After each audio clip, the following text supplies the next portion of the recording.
G'day Baseball Card Collecting Nation, this is Chris from Big 3 PC, and today is an exciting mail day because we will be discussing Cy Young Award winner and future Hall of Famer Justin Verlander. This beauty here is his 2005 Topps flagship rookie card in its glorious and somewhat rare graded gem mint form. As always, if this video resonates with you, please feel free to reach me on YouTube, Insta, Twitter, Facebook, or you can always reach me by email.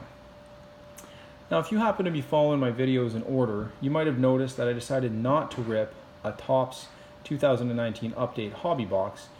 The simple reason for this is that I managed to complete a full set from just that one jumbo box, and I also pulled a grade-worthy Vlad Jr. from it, a rookie card. And that's really enough for me at this point for the 2019 product. So I'll soon be turning my attention to some of the other years of Topps Update, and of course the upcoming release of Bowman Draft. Okay, back to the reason we're here, and that is Justin Verlander. Justin Verlander, he was drafted second overall in 2004. He rose through the minors rapidly.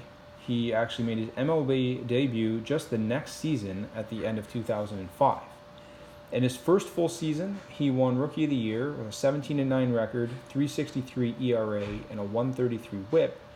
With about 6 strikeouts per 9.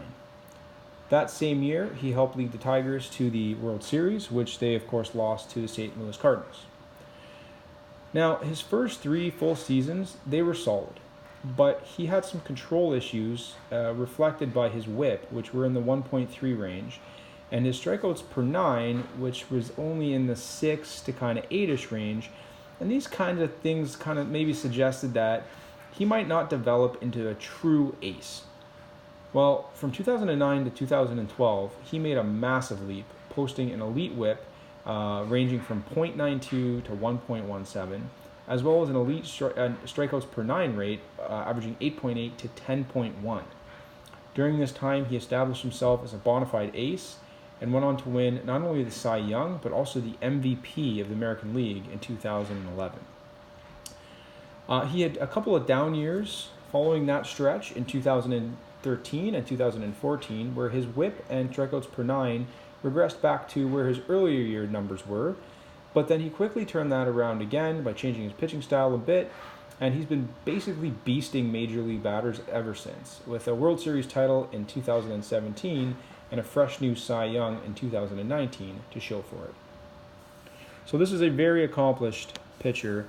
And even though the baseball card industry doesn't necessarily love or highly value pitchers, they do give a lot of attention to the absolute legends in the game, and Verlander has quickly become one of them. Let's take a look at Verlander's stats and see what kind of a story they tell. In the regular season, he's already accumulated 70.9 WAR, which makes him a pretty clear Hall of Famer already. He has 225 wins. He has a 3.33 career ERA, a WHIP at 1.13, which of course is excellent. He has over 3,000 strikeouts now, another key marker for Hall of Fame pitchers. He has an ERA plus of 129, which means he's way ahead of the league average of 100. And he's averaging 9.1 strikeouts per 9 over his career, which is fabulous. Very impressive numbers, and yet, in almost a full season's worth of postseason starts, he's been even better. 187.2 innings of postseason work. He's got a comparable ERA to his regular season at 3.4, but his WHIP is significantly better at 1.06.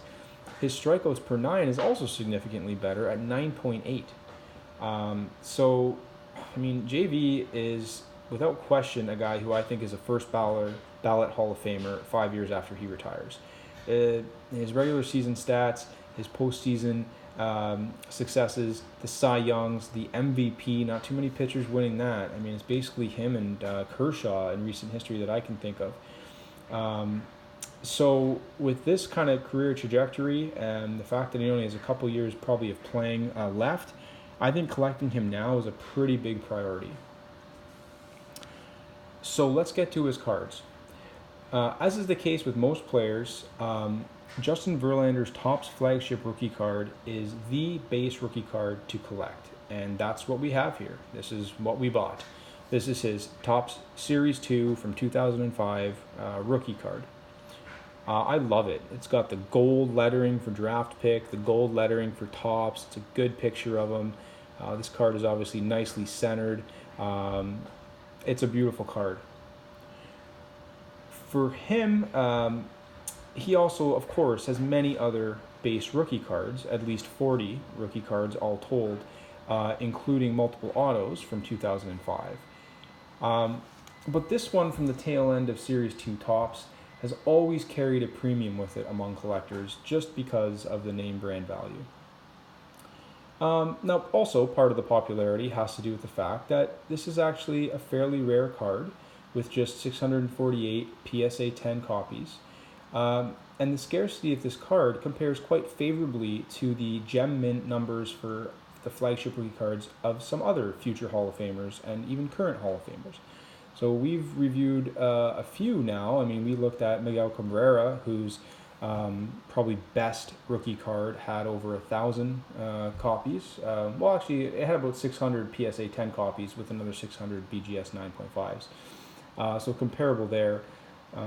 But under 1,000 is a great number when you're talking about how many gem mints there are for somebody's flagship Topps rookie card. When you compare that to today's numbers, Juan Soto already has over 6,000 gem mint copies, graded copies of his Topps flagship rookie card from 2018 update.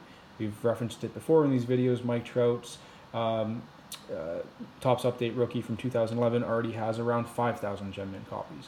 So Verlander's is sitting at 648. That's a number that I really like, and I'm happy to have in the collection. Now, with that said, with scarcity and name brand value, obviously comes along cost. This is a $300 card. For those who want to spend a little less, there are some other fairly well sought after base rookie cards of his from 2005. And interestingly, because they're not quite as popular, they probably haven't been graded as often, so they're actually more rare in gem mint form and, of course, cheaper than the Topps number 677 that you see here. So let's quickly talk about those. You have his Topps update and highlights, number UH220, futures game card. This sells for around $100 to $120 Canadian, and there's only 129 PSA 10 copies. To me, that's kind of like a rookie debut type card. I mean, it's not his rookie debut card. It's a futures game card, but it's like a rookie debut card in that it was released after his flagship rookie. Now, the rookie debuts don't tend to do as well, but this is just so scarce in gem mint form with 129 copies. It still sells for a good buck, not over $100. He has a Bowman Heritage, and if I didn't mention it, I'm talking about PSA 10 when I talk about all these prices. He has a Bowman Heritage number 220 card, rookie card, which in PSA 10 form sells for about 60. Actually, no, in PSA 9 form sells for $65. So I couldn't even find a PSA 10 sold, and the reason for that is they're super rare. There's only 38 PSA 9 copies, and there's 30 PSA 10 copies. So if one of these comes up for sale, that's a really nice price point, I think, potentially, even buying the PSA 9 for a pretty darn rare mint or gem mint rookie card of a future Hall of Famer. The other base rookie that is certainly of interest to the hobby is his just straight up Bowman number 174 card. This is the card that has the exact same design as his Bowman Chrome First Auto. It is quite rare in gem mint form, mostly because of the fact that it has all black borders. And so the pop report on this card is there are 45 PSA 9s and there's 16 PSA 10s. Now that's obviously a ridiculously low number. I don't know when we'll see one of those come up for sale next. What I can tell you is that I think a PSA 9, the ones that recently sold, were about 40 to 60 bucks. So similar price range as the Bowman Heritage PSA 9s. What the 10s would sell for with that degree of scarcity, I don't know. But I would be interested to find out the next time one comes available. Okay, so where do I want to go next in terms of collecting Justin Verlander? Well, I am pretty intrigued by the combination of price point and rarity with the Bowman Heritage card and the Topps Update and Highlights Futures Game card.